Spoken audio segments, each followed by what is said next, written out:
أما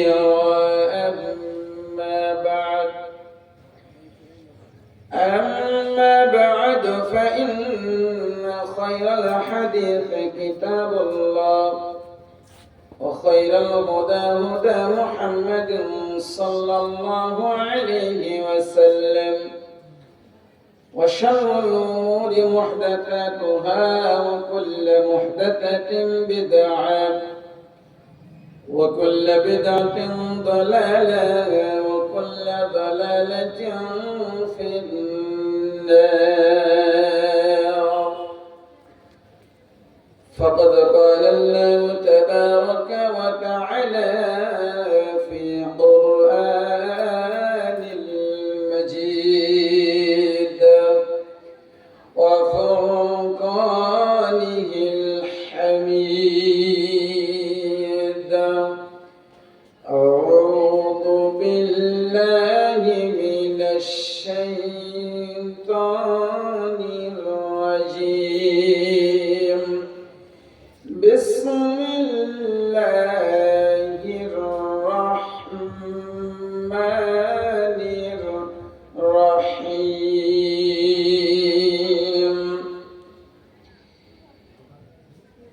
يوم يفر المرء من أخيه وأمه وأبيه وصاحبته وبنيه لكل امرئ منهم يومئذ شأن يغنيه.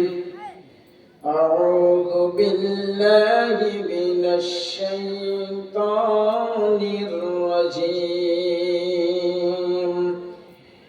يوم ترونها تذهل كل مرضية عما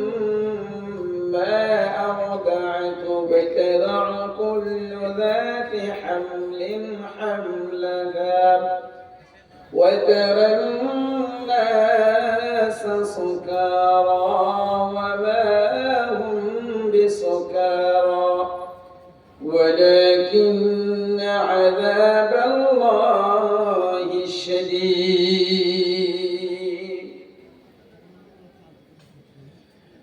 عن أبي هريرة رضي الله تعالى عنه قال أنه قال رجلا سأل النبي صلى الله عليه وسلم من أسعد الناس بشفاعتك يوم القيامة؟ قال رسول الله من أسعد الناس بشفاعتي من قال لا إله إلا الله خالصا من قلبي أو نفسي. متفق عليه. عن أبي هريرة رضي الله تعالى عنه قال قال رسول الله صلى الله عليه وسلم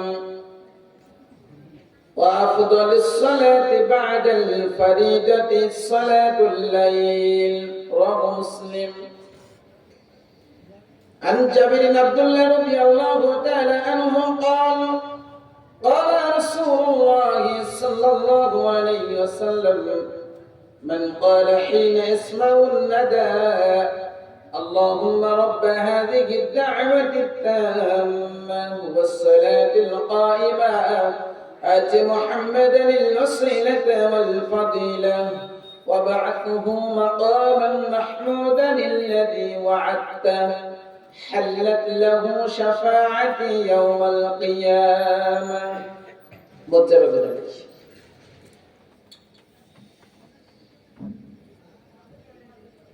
আলহামদুলিল্লাহ,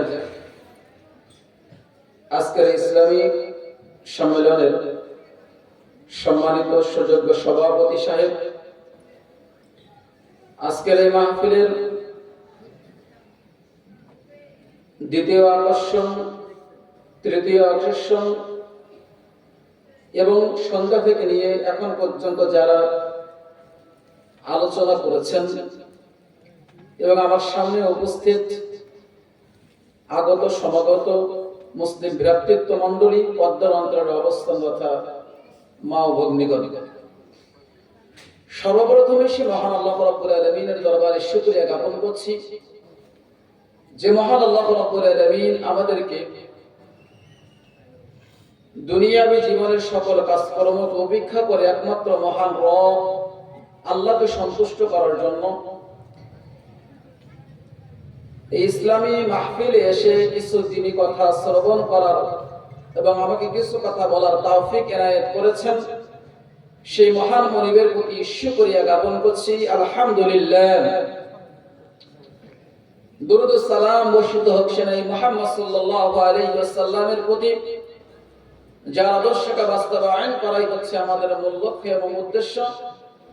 সেই মুহাম্মদ সাল্লাল্লাহু আলাইহি ওয়াসাল্লামের প্রতি সংক্ষিপ্তভাবে দুরূদ পেশ করি, সাল্লাল্লাহু আলাইহি ওয়াসাল্লাম। সম্মানিত উপস্থিতি, আজকের দিনে বৈঠকে সংক্ষিপ্ত সময়ে আমার বক্তব্যের বিষয় হাসরের মাঠে শাফাআত লাভের উপায়। কিয়ামতের মাঠে শাফাআত পাওয়ার মাধ্যমগুলো কি, সে সম্পর্কে আমরা আপনাদের মাঝে সংক্ষিপ্ত সময়ে এক তথ্যবহুল সংক্ষিপ্ত আলোচনা বিবরণের চেষ্টা করব ইনশাআল্লাহুল আজিজ। আলোচনার প্রারম্ভে আপনাদের মাঝে গুরুত্বপূর্ণ দুই একটি কথা। তার মধ্যে প্রথম নাম্বার কথা হচ্ছে এই ইসলামী সেমিনার, ইসলামী এই যে মাহফিল কেন দেওয়া হয়েছে, এটা মানুষের পরিবর্তনের জন্য, মানুষ যাদের সংশোধন হয়, মানুষ যাদের ভুলটা থেকে শুধরে সঠিক জিনিসটা জেনে সে আমল করতে পারে। মানে সমাজ সংশোধনের জন্য তো মূলত এই ইসলামী সেমিনার গুলো, ইসলামী মাহফিল গুলো আয়োজন করা হয়, তাই না ভাইজান?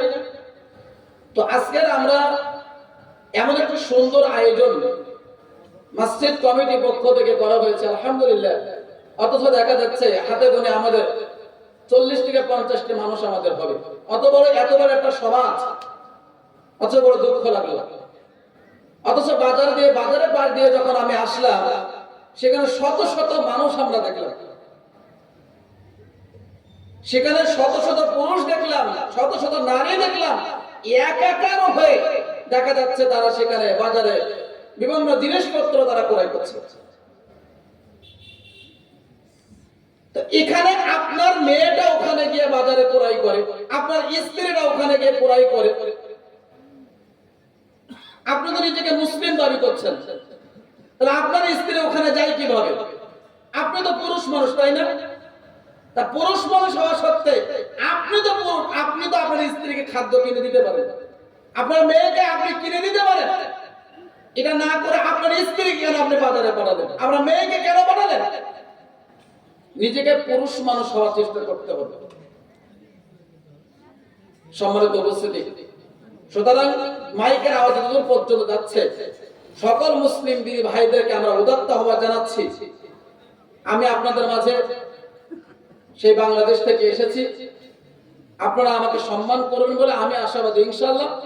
আপনারা যারা এদিকে সেদিকে ঘোরাফেরা করছেন তাদেরকে উদাত্ত আহ্বান জানাচ্ছি, বিনীতভাবে অনুরোধ পেশ করছি, আপনারা অনতি বিলম্বে স্টেজের নিচে এসে বসুন, শামিয়ানার নিচে এসে বসুন, কিছু দিনই কথা শ্রবণ করার চেষ্টা করুন।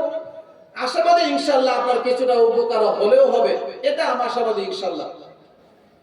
সুতরাং সকলকে উদাত্ত আহ্বান জানাচ্ছি, আসুন কিছু দিনই কথা শ্রবণ করার চেষ্টা করুন। আল্লাহ আমাদের তৌফিক দান করুন, সকল বলি আমিন।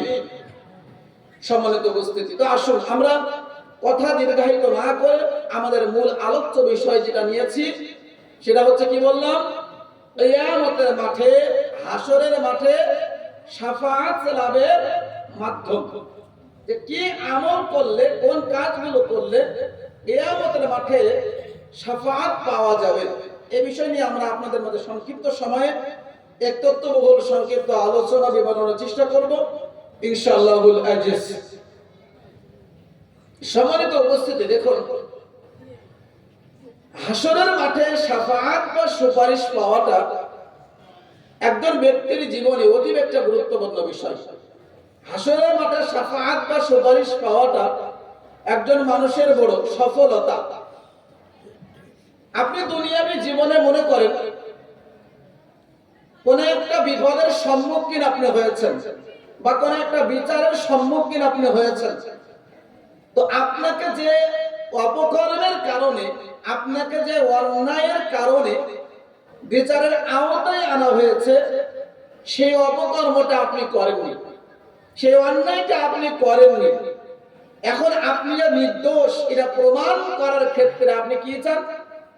আপনি চান এই দুনিয়াবী জীবনে আপনার পক্ষে এসে কেউ সুপারিশ করুক, আপনি যে নির্দোষ এটা প্রমাণ করার জন্য কেউ এসে আপনার পক্ষে কথা বলুক, শাফাআত করুক, কেউ আপনার পক্ষে এসে সাফাই গাক। এটা আমরা চাই না ভাইজান? এটা আমরা সকলেই পেতে চাই। যখন মানুষ বিপদে পড়ে যায় তখন পরিস্থিতিটা কত জটিল এবং কঠিন হয় সেদিন মানুষ বুঝতে পারে।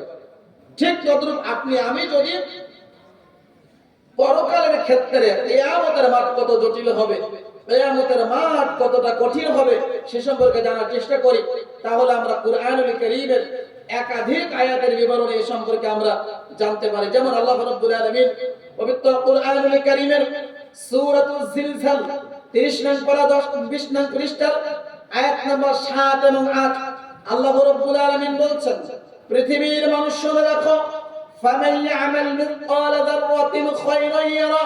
পৃথিবীর মানুষ, তোমরা যদি দুনিয়াবী জীবনে যাররা পরিমাণ, সরিষা দানা পরিমাণ কোন সৎ কর্ম করো, সরিষা দানা পরিমাণ কোন একটা ভালো কর্ম করো, সেটার প্রতিদান আমি আল্লাহ রাব্বুল আলামিন কাল কিয়ামতের মাঠে তোমাদেরকে প্রদান করব। জোরে বলে সুবহানাল্লাহ। আল্লাহ বলছেন পরবর্তী আয়াতে, ওয়া মান ইয়ামাল মিসকাল যাররাতিন শাররান ইয়ারা। পৃথিবীর মানুষ শুনে রাখো, তোমরা যদি দুনিয়াবী জীবনে কোন একটা অপকর্ম করো, সেই অপকর্মটা যদি যাররা পরিমাণ হয়, সরিষা দানা পরিমাণ হয়, সেটার পরিপূর্ণ বদলা আল্লাহ রাব্বুল আলামিন আমি কাল কিয়ামতের মাঠে তোমাদেরকে প্রদান করব। তাহলে এই আয়াত দুটি বিবরণে আমি বুঝতে পারছি যে আপনি আমি যদি সরিষা দানা পরিমাণ, সরিষা দানা কতটুকু হতে পারে ভাইজান বলেন? সরিষা দানার উদাহরণ আল্লাহ টেনে বলছেন যে সরিষা দানার পরিমাণ যদি আপনি আমি একটা অপকর্ম করে ফেলি, রাতের অন্ধকারে একটা অন্যায় করে ফেলেছি, কেউ দেখে নাই, দেখেছেন কে? আল্লাহ। তেমনি আপনি আমি রাতের অন্ধকারে একটা ভালো কর্ম করেছি, কেউ দেখে নাই, দেখেছেন কে? আল্লাহ সুবহানাহু ওয়া তাআলা। তাহলে আপনি আমি রাতের অন্ধকারে মানুষের অগোচরে সরিষা দানা পরিমাণ একটা ভালো কর্ম করি, সেটা প্রতিদান যেমন কাল কিয়ামতের মাঠে আপনি আমি পরিপূর্ণ পাবো, ঠিক তদ্রূপ আপনি আমি যদি সরিষা দানা পরিমাণ কোনো অসৎ কর্ম করি, এটার পরিপূর্ণ বদলা, পরিপূর্ণ এর পাপের অংশ বা পাপ আল্লাহ রাব্বুল আলামিন কাল কিয়ামতের মাঠে আমাদেরকে প্রদান করবেন। এজন্য আমাদেরকে দুনিয়াবী জীবনে সর্বদা ভালো আমল করার চেষ্টা করতে হবে। তাহলে অত্র দুটি আয়াতের বিবরণে বোঝা যায় কিয়ামতের মাঠ বড় জটিল, কিয়ামতের মাঠ বড় কঠিন। দেখুন আল্লাহ রাব্বুল আলামিন অন্যত্র কুরআনুল কারীমের মধ্যে কিয়ামতের ভয়াবহতা সম্পর্কে আলোচনা করেছেন। আল্লাহ রাব্বুল আলামিন বলছেন, আউযু বিল্লাহি মিনাশ শাইতানির রাজীম, ইয়াওমা তারাউনাহা তাযহালু কুল্লু মুরদিআতিন আম্মা আরদাআত। পৃথিবীর মানুষ শুনে রাখো, তোমরা যদি পৃথিবীর মানুষ শুনে রাখো, যেদিন কিয়ামত সংগঠিত হবে, যেদিন কিয়ামত সংগঠিত হবে, তোমরা তোমাদের এই দুই চক্ষু দিয়ে প্রত্যক্ষ করবে, তোমরা তোমাদের এই দুই চক্ষু দিয়ে সরাসরি দেখতে পাবে যে একজন দুগ্ধপানকারী নারী, যে মা তার ছোট বাচ্চাকে দুগ্ধ পান করায়, যে মা তার ছোট বাচ্চাকে দুগ্ধ পান করাচ্ছে, ওই দুগ্ধবর্ষ শিশুর কথা ওই মা ভুলে যাবে, অর্থাৎ মায়ের কোল থেকে বাচ্চা পড়ে যাবে কিন্তু মা বুঝতে সক্ষম হবে না। ভাইজান একটু আপনি অনুধাবন করেন, আপনি একটু ভাবার চেষ্টা করেন তো যে একজন মা যতক্ষণ পর্যন্ত তার সেন্স থাকবে, একজন মায়ের যতক্ষণ পর্যন্ত জ্ঞান থাকবে, একজন মায়ের যতক্ষণ পর্যন্ত হুঁশ থাকবে, ওই মা কি তার ছোট বাচ্চাকে কোল থেকে ফেলে দিতে পারে? ওই মা কি কখনো তার হাত থেকে তার নয়নের পুত্রী কলিজার টুকরা আদরের সন্তানকে ফেলে দিতে পারে? অসম্ভব, এটা কখনো হতে পারে না। কিন্তু আল্লাহ বলছেন যেদিন কিয়ামত সংঘটিত হবে সেদিন এই সকল মায়েদের হাত থেকে তার সোনামণি বাচ্চা পড়ে যাবে, কিন্তু মা বুঝতে সক্ষম হবে না। এরপরের অংশে আল্লাহ বলছেন ওয়াতাদাউ কুল্লু যাতি হামলিন হামলাহা, যেদিন কিয়ামত সংঘটিত হবে সেদিন তোমরা দেখতে পাবে যে সকল নারীরা পেটে সন্তান রয়েছে, এই সকল নারীরা, এই গর্ভবতী নারীরা তাদের বাচ্চাদেরকে প্রসব করাবে, তারা তাদের সন্তানকে গর্ভপাত করে ফেলবে, কিন্তু ওই সকল মায়েরা, ওই সকল বোনেরা তারা বুঝতে সক্ষম হবে না। যদিচ ভাইজান কত মা আজকের সন্তান প্রসব করাতে গিয়ে, সন্তান ডেলিভারি করাতে গিয়ে পৃথিবী থেকে বিদায় নিচ্ছে, কত মা সন্তান প্রসব করাতে গিয়ে দুনিয়া থেকে বিদায় নেই। কিন্তু আল্লাহ রাব্বুল আলামিন বলছেন যেদিন কিয়ামত সংঘটিত হবে সেদিন গর্ভবতী নারীরা আর সন্তানকে গর্ভপাত করে ফেলবে, গর্ভবতী নারীরা তাদের সন্তানকে প্রসব করিয়ে ফেলবে, কিন্তু ওই গর্ভবতী নারীরা সেদিন বুঝতে সক্ষম হবে না। পরের অংশে আল্লাহ রাব্বুল আলামিন দায়িত্বহীনভাবে বলছেন ওয়া তারান নাসা সুকারা, যেদিন কিয়ামত সংঘটিত হবে সেদিন মানুষদেরকে মাতালের মতো দেখতে পাবে, অর্থাৎ মানুষ মাতলামি করতে থাকবে। আসলে বলেন তো মাতাল কে বলেন? যে ব্যক্তি মাদকতা সেবন করে, মদ পান করার পরে তার মাথার মস্তিষ্ক বিগড়ে যায়, তখন সে কি করে? মাতলামি করতে থাকে। এই ব্যক্তিকে তো আমরা মাতাল বলি, তাই না? এই ব্যক্তিকে তো আমরা মাতাল বলি। কিন্তু আল্লাহ বলছেন যেদিন কিয়ামত সংঘটিত হবে সেদিন তোমরা মানুষদেরকে মাতালের মতো দেখবে, ওমা হুম বিসুকারা, কিন্তু আল্লাহ বলছেন আসলে তারা কি নয়? মাতাল নয়। ওয়ালাকিন আযাবাল্লাহি শাদীদ, বরং কিয়ামতের এই প্রকম্পনের কারণে, কিয়ামতের এই ভয়াবহতার কারণে এই বিষয়গুলো সেদিন প্রকাশ পেতে থাকবে, এই বিষয়গুলো সেদিন ঘটতে থাকবে। তাহলে এই আয়াতের বিবরণে আমরা কিয়ামতের ভয়াবহতা সম্পর্কে আমরা উপলব্ধি করতে পারছি, জানতে পারছি। আল্লাহ রাব্বুল আলামিন পবিত্র কুরআনুল কারীমের সূরাতুল আবাসা 30 নং পারা 5 নং পৃষ্ঠার 34, 35, 36 এবং 37 নম্বর আয়াতের মধ্যে আল্লাহ রাব্বুল আলামিন বলছেন আউযু বিল্লাহি মিনাশ শাইতানির রাজীম ইয়াওমা ইয়াফিরুল মারউ মিন আখি, যেদিন কিয়ামত সংঘটিত হবে সেদিন মানুষ তার ভাই থেকে পলায়ন করবে। যদিচ ভাইজান আপনাকে বলতে চাচ্ছিলাম আজকের আপনার আমার ভাই ভাই কত মিল রয়েছে, আজকের আপনার আমার ভাই ভাই কত সুসম্পর্ক রয়েছে। আপনার ভাইকে কেউ মেরেছে, আঘাত করেছে, প্রহার করেছে, আপনি দৌড়ে ছুটে চলে গেছেন ভাইকে বাঁচানোর জন্য, ভাইকে যে মেরেছে তাকে আপনি প্রতিহত করার জন্য আপনি দৌড়ে ছুটে চলে গেছেন। দেখা যাচ্ছে ভাই কোনো বিপদে পড়ে গিয়েছে, ভাইকে উদ্ধার করার জন্য আপনি দৌড়ে ছুটে চলে গেছেন, ভাইকে বিপদ থেকে উদ্ধার করার জন্য।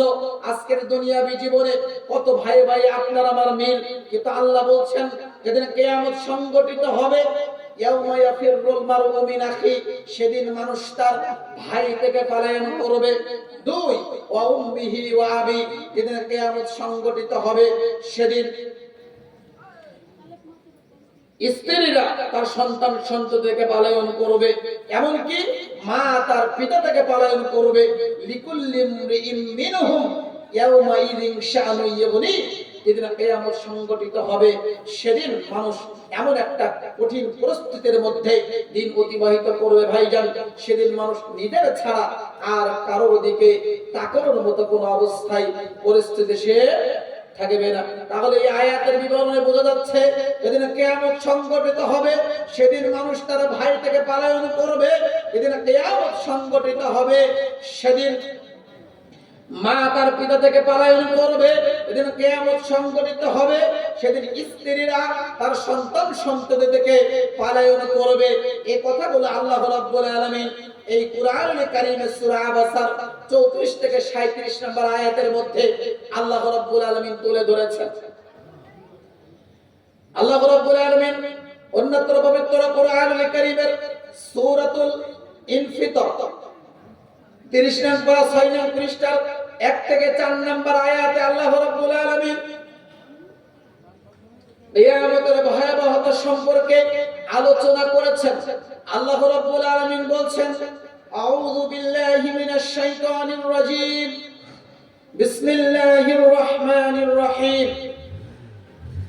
ইযা সামাউ ফাতারাত, যেদিন কিয়ামত সংঘটিত হবে সেদিন আকাশ ফেটে চৌচির হয়ে যাবে।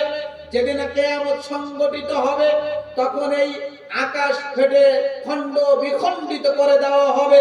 ওয়াইলাল কাওয়াকিবু তাতারাত, যেদিন কিয়ামত সংঘটিত হবে তখন এই তারকাগুলি ঝরঝর করে বিক্ষিপ্তময় করতে থাকবে। ওয়াইলাল বিহার ফুজ্জিরাত, যেদিন কিয়ামত সংঘটিত হবে সেদিন এই সমুদ্রগুলোতে আগুন লেগে যাবে, সমুদ্রগুলোতে বিস্ফোরণ লাগিয়ে দেওয়া হবে। ওয়াইদাল কুবুর বু'থিরাত, যেদিন কিয়ামত সংঘটিত হবে সেদিন এই কবরগুলোকে উন্মুক্ত করে দেওয়া হবে, খুলে দেওয়া হবে। তাহলে এই আয়াতগুলোর বিবরণে বোঝা যাচ্ছে কিয়ামত বড় জটিল, কিয়ামত বড় কঠিন। সম্মানিত উপস্থিতি, আরেকটু বলে আপনাদেরকে, আল্লাহর নবী সাল্লাল্লাহু আলাইহি ওয়াসাল্লাম সহিহ বুখারী হাদিস নাম্বার 6527, সহিহ মুসলিম হাদিস নাম্বার 2698 এবং মিশকাতুল মাসাবি গ্রন্থের হাদিস নাম্বার 5536, আয়েশা রাদিয়াল্লাহু তাআলা আনহা তিনি বলছেন, আল্লাহর নবী সাল্লাল্লাহু আলাইহি ওয়াসাল্লামকে আমি বলতে শুনেছি, তিনি বলেছেন যেদিন কিয়ামত সংঘটিত হবে, যেদিন কিয়ামত সংঘটিত হবে সেদিন মানুষদেরকে নগ্ন পদে, নগ্ন দেহে, খতনাবিহীন অবস্থায় কিয়ামতের মাঠে উপস্থিত করা হবে, মানুষদেরকে দণ্ডায়মান করা হবে। একথা যখন আল্লাহর নবী সাল্লাল্লাহু আলাইহি ওয়াসাল্লাম বললেন তখন আল্লাহর নবী সাল্লাল্লাহু আলাইহি ওয়াসাল্লাম আশ্চর্য হয়ে গেলেন।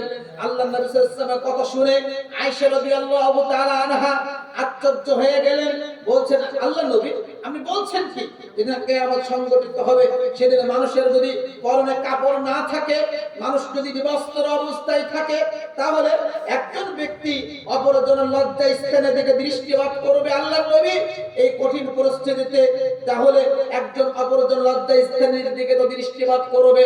আল্লাহর নবী সাল্লাল্লাহু আলাইহি ওয়াসাল্লাম তখন আয়েশা রাদিয়াল্লাহু তাআলা আনহাকে বলছিলেন, হে আয়েশা শোনো। আয়েশা রাদিয়াল্লাহু তাআলা আনহাকে আল্লাহ নবী বলছেন, আয়েশা শোনো, যেদিন কিয়ামত সংঘটিত হবে সেদিন মানুষ নিজের ছাড়া আর কারোর দিকে তাকানোর মতো কোনো অবস্থায় পরিস্থিতি সে থাকবে না। অর্থাৎ বোঝা যাচ্ছে যেদিন কিয়ামত সংঘটিত হবে সেদিন মানুষের পায়ে জুতো স্যান্ডেল থাকবে না। যেদিন কিয়ামত সংঘটিত হবে সেদিন মানুষের পরনে কাপড় থাকবে না। যেদিন কিয়ামত সংঘটিত হবে সেদিন মানুষের খতনা দেওয়া থাকবে না। তাই এই হাদিসের বিবরণে আমরা বুঝতে পারি আল্লাহর নবী সাল্লাল্লাহু আলাইহি সাল্লাম তাই এই হাদিসে তিনি উল্লেখ করেছেন। মিকদাদ রাদিয়াল্লাহু তাআলা আনহুমা তিনি বলেন, রাসূল সাল্লাল্লাহু আলাইহি ওয়াসাল্লামকে আমি বলতে শুনেছি, তিনি বলেছেন, সহিহ মুসলিম গ্রন্থের 2864 নম্বর হাদিস, মিশকাতের 5540 নম্বর হাদিসের বিবরণে জানা যায় আল্লাহর নবী সাল্লাল্লাহু আলাইহি ওয়াসাল্লাম বলেছেন, যেদিন কিয়ামত সংঘটিত হবে তখন এই সূর্যকে মানুষের খুব কাছাকাছি করে দেওয়া হবে। যেদিন কিয়ামত সংঘটিত হবে, যেদিন কিয়ামত সংঘটিত হবে সেদিন এই সূর্যকে মানুষের খুব কাছাকাছি করে দেওয়া হবে, মানুষের খুব নিকটবর্তী করে দেওয়া হবে। এমনকি সূর্য মানুষের মাথার মাত্র 1 মাইল ব্যবধানে থাকবে। কত মাইল ভাইজান? মাত্র 1 মাইল ব্যবধানে থাকবে। একথা আল্লাহ নবী বলছেন। একথা বলে আল্লাহর নবী সাল্লাল্লাহু আলাইহি ওয়াসাল্লাম বলছেন, সাহাবী সংসাদে শোনো, সেদিন মানুষ সূর্যের তাপে আপন আপন আমল অনুপাতে ঘামের মধ্যে ডুবতে থাকবে। যার পাপ সবচেয়ে কম হবে তার ঘাম হবে পায়ের টাকনো পর্যন্ত, যার পাপ আরেকটু বেশি হবে তার ঘাম হবে আপনার পায়ের হাঁটু পর্যন্ত, যার পাপ আরেকটু বেশি হবে তার ঘাম হবে কোমর পর্যন্ত, যার পাপ সবচেয়ে বেশি হবে সে ঘামের মধ্যে হাবুডুবু খেতে থাকবে। তাই এই হাদিসের বিবরণে বোঝা যাচ্ছে। তাহলে এই হাদিসের বিবরণে আমরা বুঝতে পারি কিয়ামতের মাঠ বড় জটিল, কিয়ামতের মাঠ বড় কঠিন। তাহলে এই আয়াতের বিবরণে, এই হাদিসগুলো বিবরণে বোঝা যায় কিয়ামত বড় জটিল।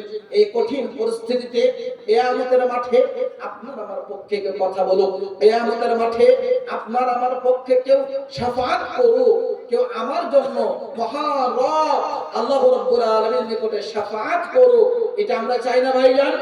এটা আমরা সকলেই পেতে চাই যে মহান রবের নিকটে আমাদের জন্য কেউ আল্লাহ রাব্বুল আলামিনের নিকটে সুপারিশ করুক যে আল্লাহ রাব্বুল আলামিন যেন আমাদেরকে জান্নাতে প্রবেশ করান।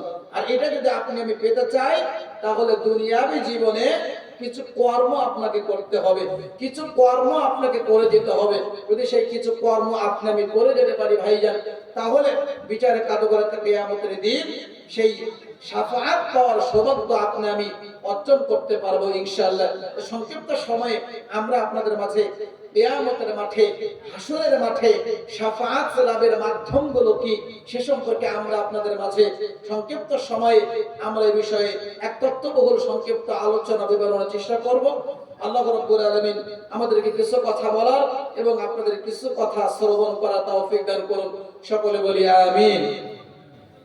সম্মানিত উপস্থিতি, এবার আসেন হাসরের মাঠে শাফাআত লাভের যে মাধ্যমগুলো, সেই মাধ্যমগুলো নিয়ে আমরা আপনাদের মাঝে আলোকপাত করব, আলোচনা করব ইনশাআল্লাহ। হাসরের মাঠে শাফাআত লাভের এক নাম্বার মাধ্যম হচ্ছে নির্ভেজাল তাওহীদে বিশ্বাসী আপনাকে আমাকে হতে হবে। অর্থাৎ শিরক মুক্ত জীবন যাপন আপনাকে আমাকে করতে হবে। একজন মুসলিম সর্বদা মহান রব আল্লাহ সুবহানাহু ওয়া তাআলাকে সত্য হক মাবুদ বলে স্বীকৃতি প্রদান করবে।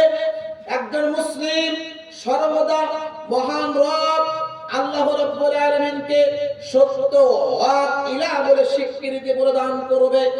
আজকের বাংলাদেশ বলেন, ভারত বলেন, পাকিস্তান বলেন, এই যে তিনটা দেশ দেখা যায়, এই তিনটা দেশেই দেখা যাচ্ছে আজকের অনেকেই নিজেকে মাবুদ বলে দাবি করে, অনেকেই নিজেকে আপনার ইলাহ বলে দাবি করে, কিন্তু আসলে প্রকৃত সত্য হক মাবুদ একজন, তিনি কে? আল্লাহ। তাহলে আল্লাহ ব্যতীত আর পৃথিবীর বুকে কোনো ইলাহ নাই। আল্লাহ ব্যতীত সত্য প্রকৃত কোনো হক মাবুদ নাই। তাহলে আল্লাহকে আপনাকে আমাকে সত্য হক মাবুদ বলে স্বীকৃতি দিতে হবে।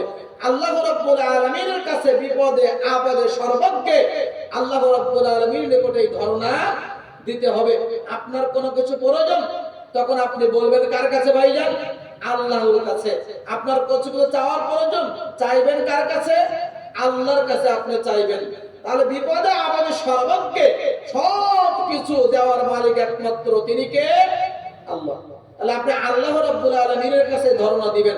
আর যখনই আপনি আল্লাহ রাব্বুল আলামিনকে সত্য প্রকৃত হক মাবুদ বলে স্বীকৃতি প্রদান করবেন, যখনই আপনি আল্লাহ রাব্বুল আলামিনকে সত্য ইলাহ বলে আপনি স্বীকৃতি প্রদান করবেন এবং অন্তর থেকে যাবতীয় শিরকি আকীদাকে বর্জন করে তাওহীদের উপরে প্রতিষ্ঠিত থেকে মৃত্যুবরণ করতে পারবেন, তখনই আল্লাহ রাসূল সাল্লাল্লাহু আলাইহি ওয়াসাল্লাম সেই কাল কিয়ামতের মাঠে আপনার আমার জন্য আল্লাহ রাব্বুল আলামিনের নিকটে শাফাআত করবেন, সুপারিশ করবেন।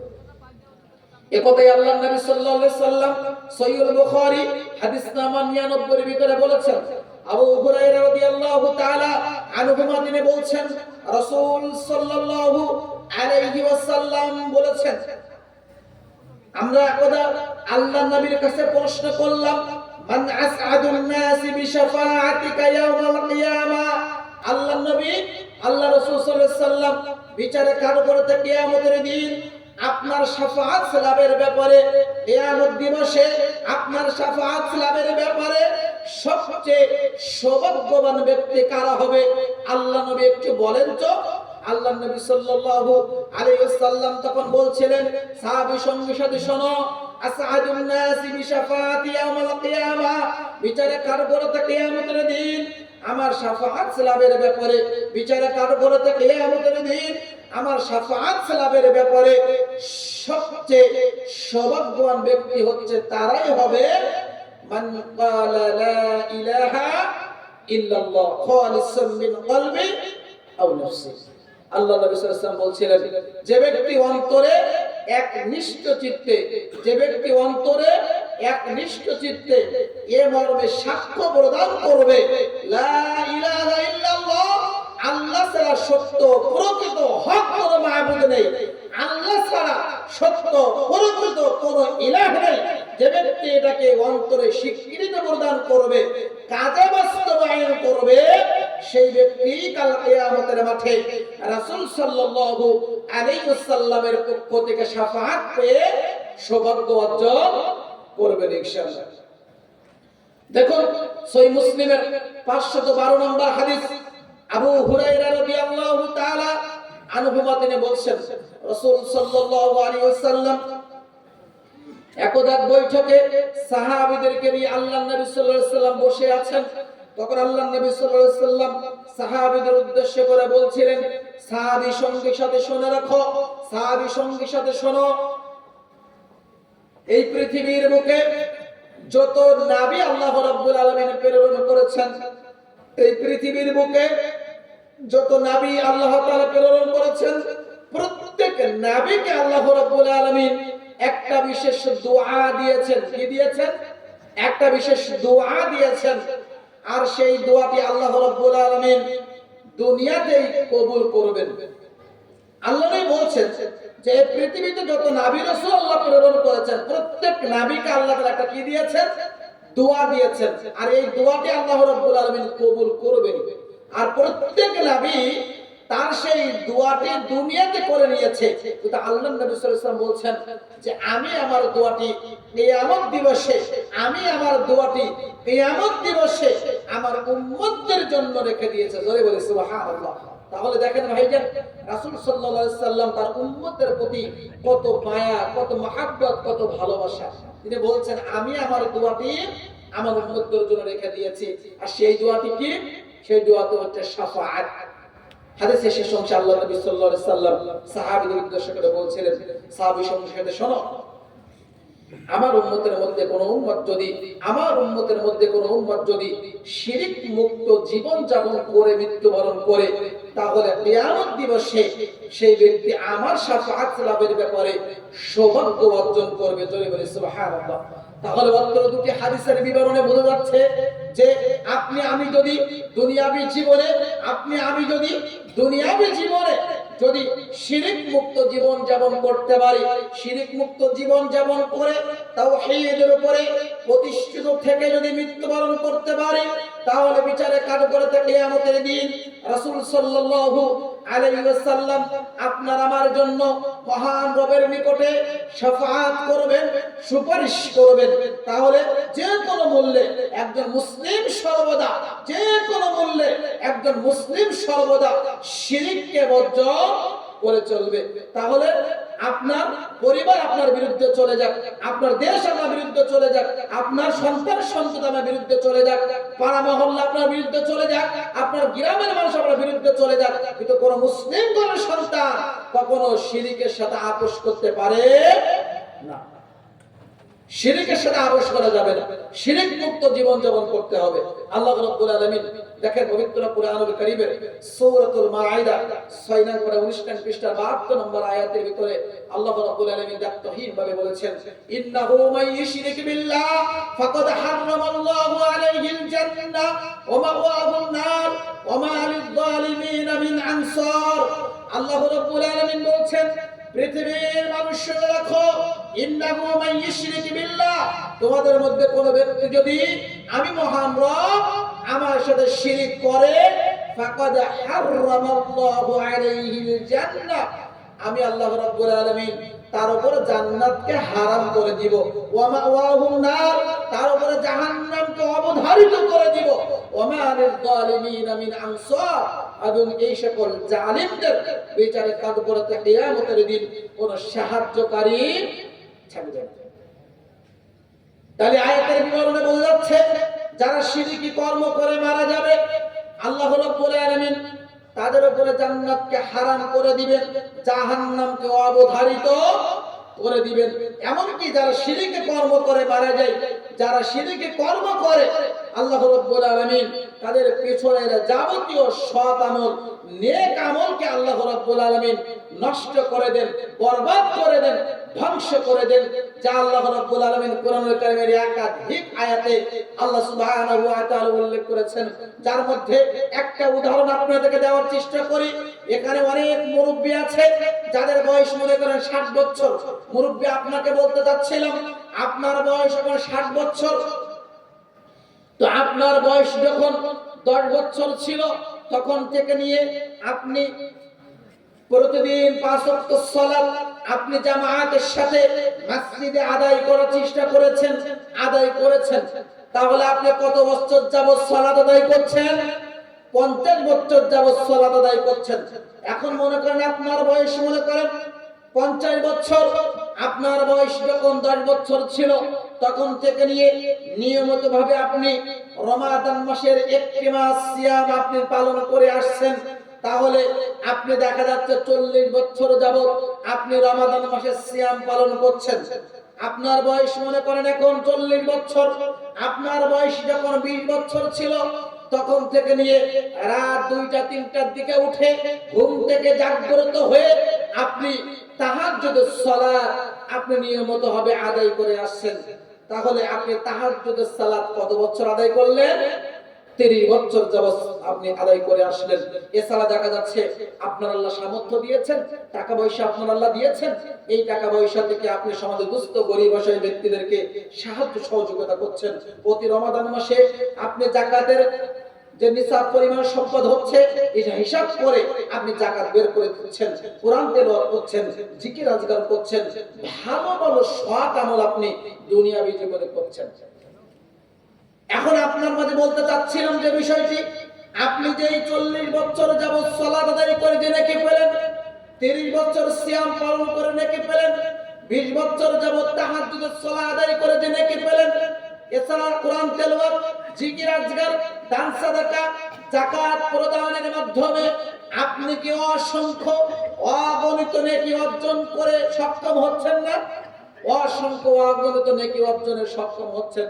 কিন্তু হঠাৎ করে আপনি এই ভালো ভালো সৎ আমল, হঠাৎ করে আপনি ভালো ভালো সৎ আমল করার পরে আপনি যদি এমত অবস্থায় শিরকি কোনো কর্ম করে ফেলেন, এমত অবস্থায় আপনি যদি শিরকি কোনো কর্ম করে ফেলেন, তাহলে আপনার ওই যে পিছনের যে 40 বছরের সালাতের নেকি, 30 বছরের সিয়ামের নেকি, আপনার 20 বছরের তাহাজ্জুদের নেকি, কোরআন তেলাওয়াতের নেকি, জিকির আজকারের নেকি, সমস্ত নেকিকে আল্লাহ রাব্বুল আলামিন এই শিরক করার কারণে সব কিছু আল্লাহ তাআলা কেটে দিবেন, নষ্ট করে দিবেন, ধ্বংস করে দিবেন। এর নাম হচ্ছে শিরক। এটাই আল্লাহ রাব্বুল আলামিন সূরা আনআম 88 নম্বর আয়াতের ভিতরে বলছেন, ওয়ালাউ আশরাকু লাহাবিতা আনহুম মা কানু ইয়ামালুন। পৃথিবীর মানুষ শুনে রাখো, তোমরা যদি শিরকি কোনো কর্ম করো তাহলে আমি আল্লাহ রাব্বুল আলামিন তোমাদের পেছনের যাবতীয় সৎ আমল, নেক আমলকে আমি আল্লাহ তাআলা নষ্ট করে দেব, বরবাদ করে দেব, ধ্বংস করে দেব।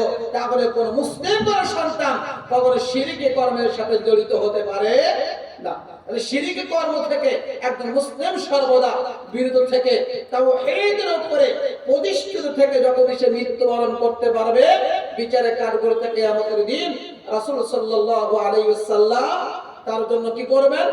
শাফাআত করবেন, সুপারিশ করবেন। আল্লাহ রাব্বুল আলামিনের কাছে দোয়া করছি আজকের দিনে বৈঠকে দর্শক মুসলিম দিনে ভাইরা উপস্থিত হয়েছে, সকলকে মহান রব শিরক মুক্ত জীবন যাপন করার, তাওহীদের উপরে প্রতিষ্ঠিত থেকে মৃত্যুবরণ করার তৌফিক আল্লাহ রাব্বুল আলামিন দান করুন।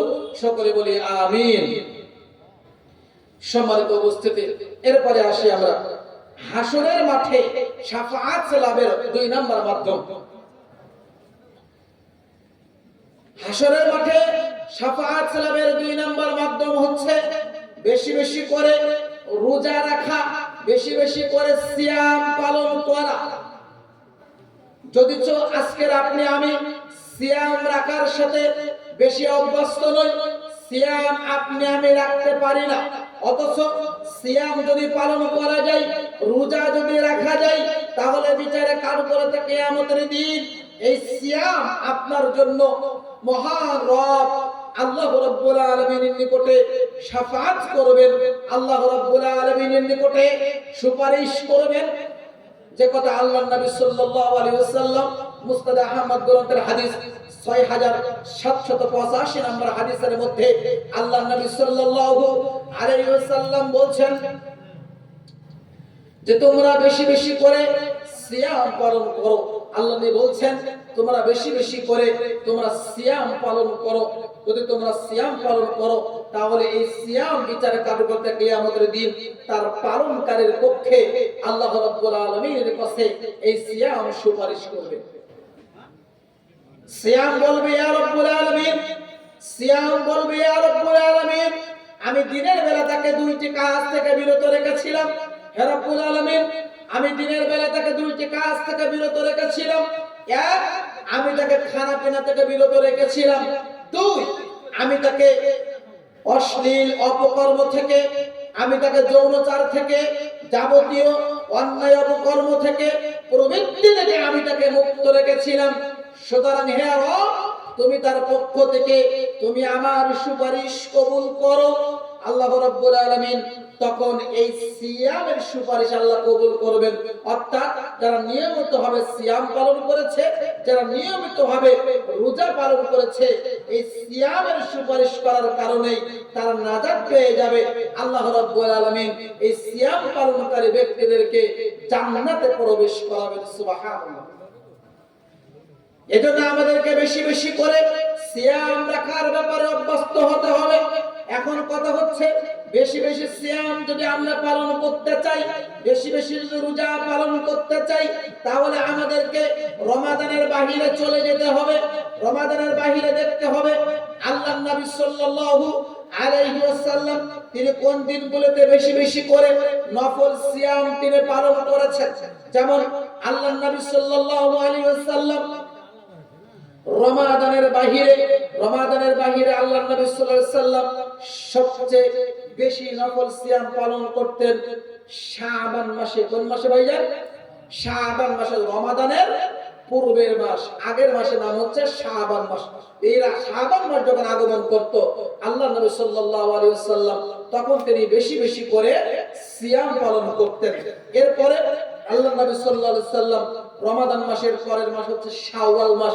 শাওয়াল মাস যখন আসতো তখন তিনি একাধারে 6টি সিয়াম পালন করতেন।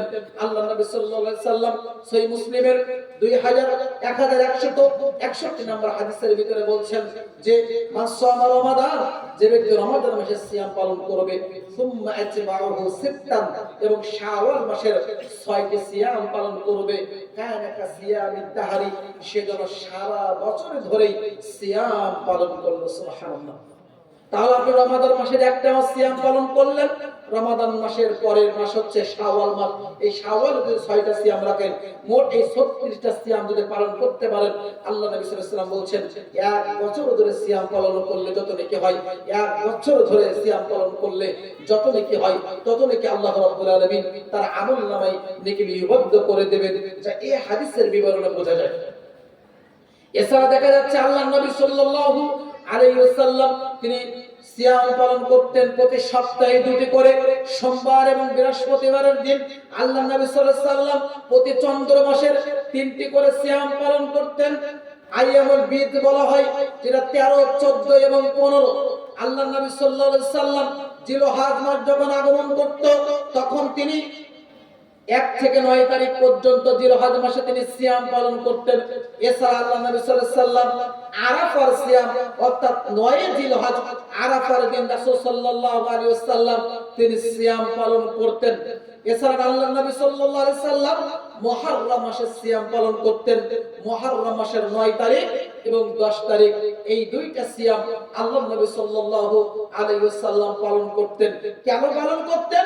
কারণ এই দিনে আল্লাহ রাব্বুল আলামিন 10 মুহররমের দিনে আল্লাহ রাব্বুল আলামিন মুসা আলাইহিস সালাতু ওয়াস সালামকে ফিরাউনের কবল থেকে আল্লাহ তাআলা পরিত্রাণ দিয়েছিলেন, নাজাত দিয়েছিলেন। এজন্য তার শুকরিয়া হিসাবে আল্লাহর নবী সাল্লাল্লাহু আলাইহি সাল্লাম এই দিনটি সিয়াম পালন করেছিলেন। আল্লাহর নবী সাল্লাল্লাহু আলাইহি সাল্লাম যখন মক্কা থেকে মদিনায় হিজরত করলেন, মদিনায় এসে ইহুদিদেরকে সিয়াম পালন করতে দেখলেন 10 মুহররমের দিন। তো আল্লাহর নবী জিজ্ঞাসা করলেন, তোমরা কেন এই দিনে সিয়াম পালন করো, তোমরা কেন এই দিনে রোজা রাখো? তখন তারা বলছিলেন যে এই দিনে আল্লাহ তাআলা মুসা আলাইহিস সালাতু ওয়াস সালামকে ফিরাউনের কবল থেকে নাজাত দিয়েছিলেন। তার শুকরিয়া হিসেবে আমরা এই 10 মুহররমের দিনে সিয়াম পালন করে থাকি। তখন আল্লাহ নবী সাল্লাল্লাহু আলাইহি ওয়াসাল্লাম বলছিলেন, শুকরিয়া আদায় করতেই হয়, শুকরিয়া যদি আদায় করতে হয় তাহলে শুকরিয়া আদায়ের ব্যাপারে সবচেয়ে বেশি হকদার এবং দাবিদার হচ্ছে আমি মুহাম্মদ সাল্লাল্লাহু আলাইহি ওয়াসাল্লাম। কেন? কারণ তিনি একজন নবী, আমি একজন নবী, তিনি আমার দিনী ভাই। সুতরাং সিয়াম আদায় করার ব্যাপারে যদি শুকরিয়া আদায় করতেই হয় তাহলে আমরা সিয়াম পালন করব। তখন আল্লাহর নবী সাল্লাল্লাহু আলাইহি ওয়াসাল্লাম 10 মুহররমের দিনে সিয়াম পালন করার নির্দেশ দিলেন। তখন সাহাবীগণ আল্লাহর নবী সাল্লাল্লাহু আলাইহি ওয়াসাল্লামের কাছে প্রশ্ন করছিলেন, আল্লাহর নবী সাল্লাল্লাহু আলাইহি ওয়াসাল্লাম যে আপনি যে বলছেন 10 মুহররমের দিনে সিয়াম পালন করতে, কিন্তু এই 10 মুহররমের দিনটাকে তো ইহুদিরা কি করে সম্মান দিয়ে থাকে, অথচ আপনি রাত দিন ধরে বলে দিয়েছেন যে তোমরা ইহুদিদের বিরোধিতা করো, তোমরা ইহুদিদের বিরোধিতা করো, তোমরা ইহুদিদের বিরোধিতা করো। আজকে আপনি বলছেন ইহুদিদের বিরোধিতা করতে, আবার আজকে আপনি দেখা যাচ্ছে ইহুদিদের সাথে মিল রেখে আমাদেরকে সিয়াম পালন করতে বলছেন। মানে তখন আল্লাহ নবী সাল্লাল্লাহু আলাইহি ওয়াসাল্লাম বলছিলেন, সাহাবী সংসদে শোনো, আল্লাহ রাব্বুল আলামিন যদি আমাকে বাঁচিয়ে রাখেন তাহলে আমরা 9 তারিখ ইহুদিদের বিরোধিতার জন্য সিয়াম পালন করব, আর 10 মুহররম আমরা সিয়াম পালন করব মুসা আলাইহিস সালাতু ওয়াস সালামের শুকরিয়া আদায়ের ব্যাপারে। তাহলে শুকরিয়া আদায়ও হলো, বিরোধিতাও হলো। তাহলে 9 মুহররম এবং 10 মুহররমের দিন আমাদেরকে সিয়াম পালন করার চেষ্টা করতে হবে, যে সিয়াম পালন করলে 1 বছরের পেছনের যাবতীয় গুনাহ আল্লাহ রাব্বুল আলামিন মোচন করে দেন, ক্ষমা করে দেন। সম্মানিত উপস্থিতি, দেখুন এছাড়া আল্লাহ নবী সাল্লাল্লাহু আলাইহি সাল্লাম যে সিয়াম রাখার ব্যাপারে অভ্যস্ত ছিলেন, যে দেখা যাচ্ছে মান্নতের সিয়াম রাসূল সাল্লাল্লাহু আলাইহি সাল্লাম রেখেছেন। মানে মান্নত করেছেন, সেই সিয়াম আপনি মান্নত করেছেন, মান্নতের সিয়াম আপনি রেখে দেওয়ার চেষ্টা করবেন। মান্নতের সিয়াম যদি করেন তাহলে অবশ্যই আপনাকে পালন করতে হবে, না পালন করলে আপনি কিন্তু গুনাহগার হয়ে যাবেন। এছাড়া যদি আপনি দাউদ আলাইহিস সালাতু ওয়াস সালামের সিয়াম পালন করার ব্যাপারে অভ্যস্ত থাকেন, আপনি এটাও পালন করতে পারেন। দাউদ আলাইহিস সালাতু ওয়াস সালামের সিয়াম মানে আজকে সিয়াম পালন করলেন, আগামীকালকে ছেড়ে দিলেন, তারপরের দিন আপনি আবার পালন করলেন, আর একদিন বাদে একদিন আপনি সিয়াম রাখতে পারেন, একদিন বাদে একদিন আপনি সিয়াম রাখতে পারেন, অর্থাৎ একদিন বাদে একদিন, অর্থাৎ অর্ধ বছর এভাবে করে আপনি সিয়াম রাখতে পারেন। সম্মানিত উপস্থিতি, বলছিলাম তাহলে যখন আপনি বেশি বেশি করে রোজা রাখবেন, যখন আপনি বেশি বেশি করে সিয়াম পালন করবেন, তখন এই সিয়াম, এই রোজা বিচারে কার্যকর থেকে কিয়ামতের দিন মুহররম আল্লাহ রাব্বুল আলামিনের নিকটে আপনার জন্য শাফাআত করবে, আপনার জন্য আল্লাহ রাব্বুল আলামিনের নিকটে সুপারিশ করবে। এজন্য আমরা যেন বেশি বেশি করে সিয়াম পালন করতে পারি, বেশি বেশি করে রোজা রাখতে পারি। আল্লাহ যেন আমাদের সবাইকে সেই তৌফিক দান করেন। সকলে বলি আল্লাহুম্মা আমিন। সম্মানিত উপস্থিতি, এরপরে আসি আমরা হাসরের মাঠে শাফাআত লাভের 3 নম্বর মাধ্যম হচ্ছে বেশি বেশি করে সাজদা করা। কি করা? বেশি বেশি করে সাজদা করতে হবে, বেশি বেশি করে সালাত আদায় করা। এটা হচ্ছে হাসরের মাঠে শাফাআত লাভের অন্যতম আরো একটা মাধ্যম। আল্লাহ রাব্বুল আলামিনকে ডাকার জন্য পৃথিবীর বুকে যত বড় বড় মাধ্যম আল্লাহ রাব্বুল আলামিন দিয়েছেন, তার মধ্যে অন্যতম একটা মাধ্যম হচ্ছে সালাত, একটা মাধ্যম হচ্ছে নামাজ। সালাত দিয়ে, নামাজ দিয়ে আল্লাহ রাব্বুল আলামিনকে যত ডাকা যায়, অন্য কোন ইবাদতের মাধ্যমে আল্লাহ রাব্বুল আলামিনকে তত ডাকা যায় না। সালাত একটা ব্যতিক্রমী ইবাদত। যদি কোন ব্যক্তি সালাত আদায় করে তাহলে সে মুসলিম, আর যে সালাত আদায় করে না সে মুসলিম থাকতে পারে না। আল্লাহ নবী সাল্লাল্লাহু আলাইহি ওয়াসাল্লাম আবু দাউদের ভিতরে এই কথাটাই বলেছেন। সম্মানিত উপস্থিতি, সুতরাং যে কোনো মূল্যে আমাদেরকে 5 ওয়াক্ত সালাত আমাদেরকে আদায় করতেই হবে। আপনি ব্যস্ততা রয়েছেন, আপনি যেখানে রয়েছেন সালাত রক্ত হয়ে গিয়েছে, সেখানে আপনাকে সালাত আদায় করতেই হবে। বাড়িতে রয়েছেন, আপনি ব্যস্ততার মধ্যে নেই, মসজিদে আযান হয়ে গিয়েছে, মসজিদে সালাত আদায় করুন। মাঠে রয়েছেন, সালাতে রক্ত হয়ে গিয়েছে, আযান হয়ে গিয়েছে, আপনি মাঠেই সালাত আদায় করেন। বাজারে রয়েছেন, বাজার ঘাটে রয়েছে, মসজিদ রয়েছে, সেই মসজিদে আপনি সালাত আদায় করে নিন। পৃথিবীর যে প্রান্তে আপনি থাকেন না কেন, সেখানে আপনাকে সালাত আদায় করতেই হবে। সালাত এমন একটা গুরুত্বপূর্ণ ইবাদত যা মানুষের কোনো সমস্যা বোঝে না।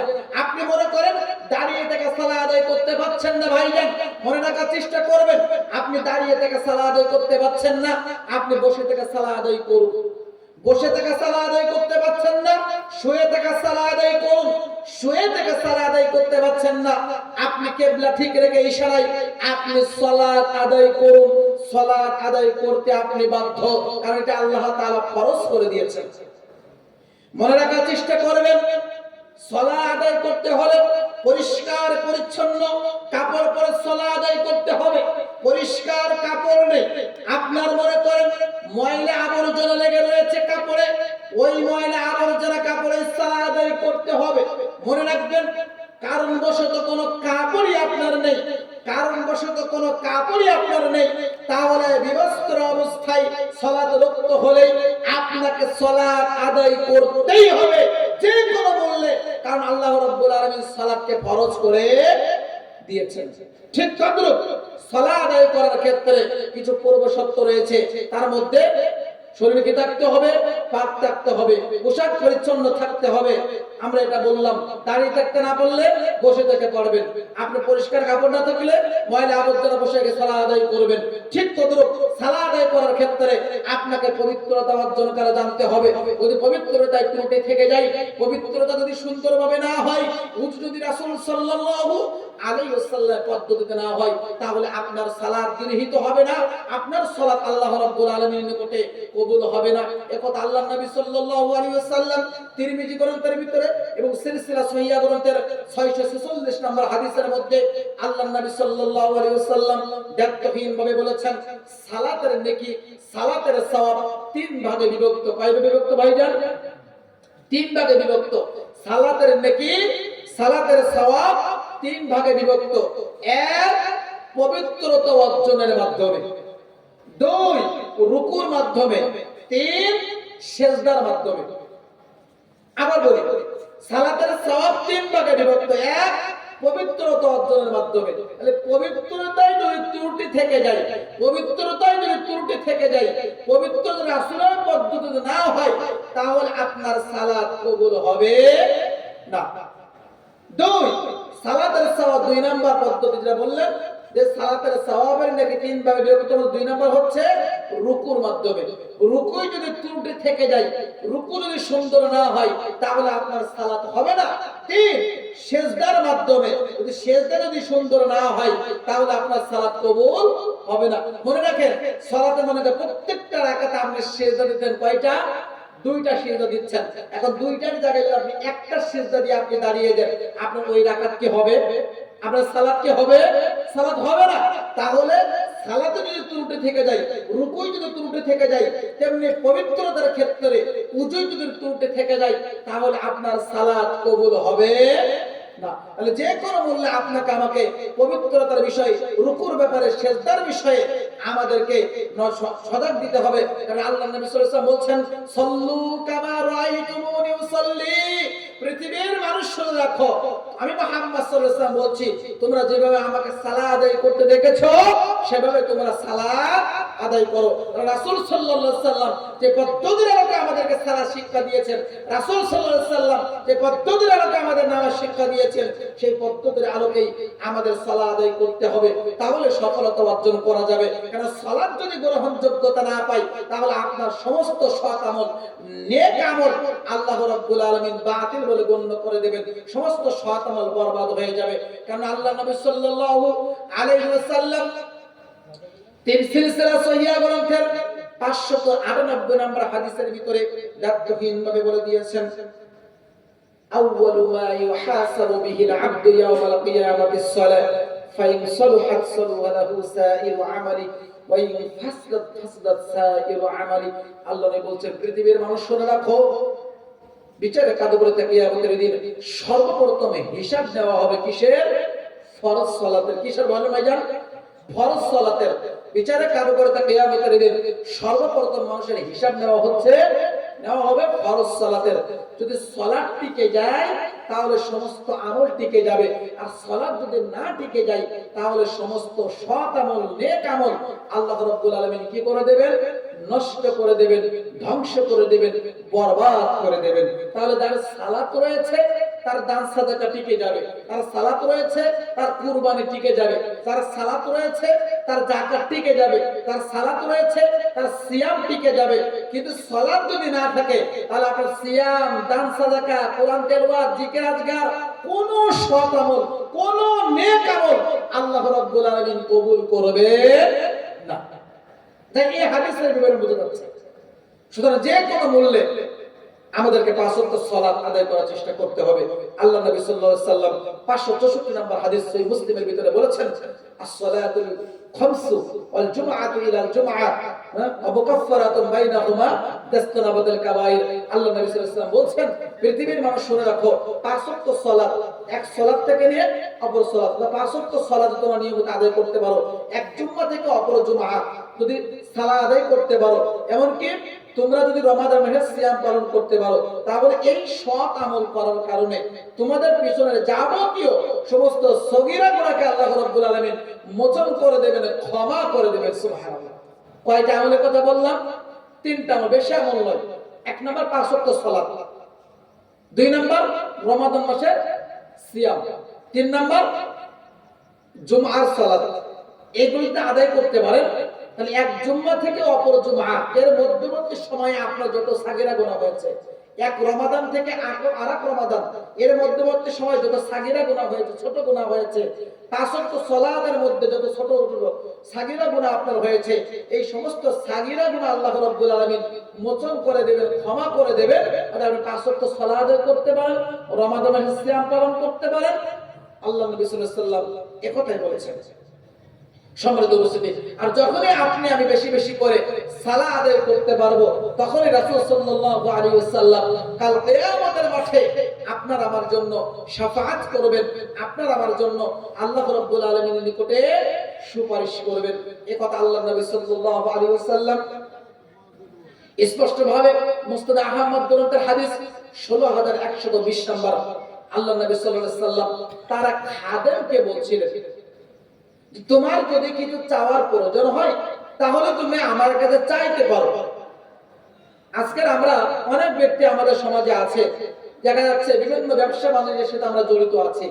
কেউ দেখা যাচ্ছে সাধারণত ছোট একটা মুদিখানার দোকান আছে, একটা দোকান আছে মনে করেন, এখন এই দোকান চালানোর জন্য একটা লোক আপনি রেখেছেন, একার পক্ষে এই দোকান চালানো আপনার পক্ষে সম্ভব হচ্ছে না। এখন এই কাজকে এগিয়ে নিয়ে যাওয়ার জন্য, ব্যবসা বাণিজ্য বেশি বেশি বিক্রি করার জন্য আপনি একটা লোক রেখেছেন আপনার দোকানে। তো ওই ছেলেটা দেখা যাচ্ছে সততার সাথে, বিশ্বস্ততার সাথে আপনার পরিপূর্ণ কাজগুলো পরিপাটের সাথে, সততার সাথে আপনার কাজগুলো গুছিয়ে দেয়। তো যখন কাজগুলো গুছিয়ে যায় তখন আপনি কি করেন ভাইরা? তখন আপনি দেখা যাচ্ছে তার বসে খুশি হয়ে আপনি তার বেতন বকশিশ কি করেন? বৃদ্ধি করে দেন, তাই না? দেখা যায় ঈদের সময় আসলে আপনি তাকে জামা কিনে দেন বা আপনি কিছু টাকা দেন, সেখানে কিছু বকশিশ দিয়ে দেন, এগুলোতে আমরা করি, তাই না? খুশি হয়ে। আল্লাহ নবী সাল্লাল্লাহু আলাইহি ওয়াসাল্লাম তার খাদেমের প্রতি এত সন্তুষ্ট হয়েছেন, আল্লাহ নবী সাল্লাল্লাহু আলাইহি ওয়াসাল্লাম তার ব্যবহার, আচার আচরণে, খিদমতে এত সন্তুষ্ট হয়েছেন।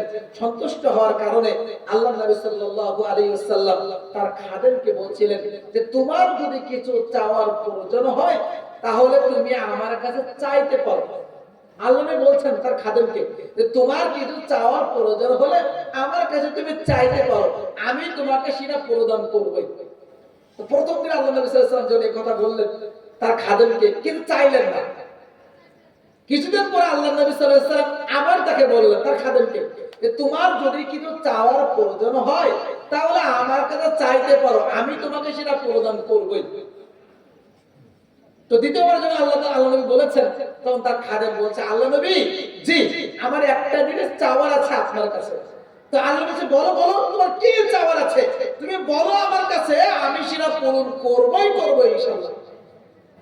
তো আল্লাহ নবী সাল্লাল্লাহু আলাইহি ওয়াসাল্লামকে তার খাদেম বলছিল, আল্লাহ নবী আমি আপনার কাছে যে জিনিসটা পেতে চাই সেটা হচ্ছে আপনি মহান রব আল্লাহ রাব্বুল আলামিনের নিকটে কাল কিয়ামতের মাঠে আমার জন্য শাফাআত করবে, আমার জন্য সুপারিশ করবে, আল্লাহ যেন আমাকে জান্নাতে প্রবেশ করে। তাহলে বলি সুবহানাল্লাহ। চাওয়ার মানটা দেখেন আপনি, কত দামি জিনিস চেয়ে ফেলেছে। বলছে আল্লাহ নবী আমি শুধু একটা জিনিসই চাই, কিয়ামতের দিন আপনি আমার জন্য মহান রব আল্লাহর নিকটে সুপারিশ করবেন, আল্লাহ যেন আমাকে জান্নাতে দেবেন।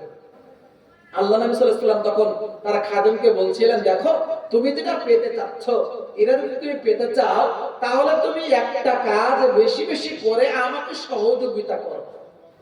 একটা কাজ কি করো করে আমাকে তুমি সহযোগিতা করো, সেটা কি? বেশি বেশি করে তুমি সেজদা দাও।